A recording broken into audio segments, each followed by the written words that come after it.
So the Bouchon, the ME109, is flying along the beach. There's some smoke trailing from behind as the Spitfires shot her, chasing her up into the sky, climbing up above the river barges there.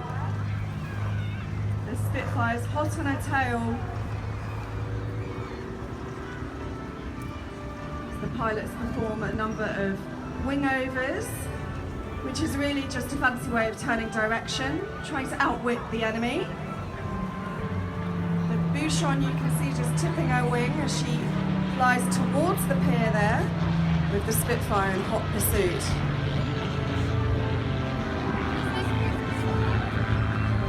During World War II, the aircraft took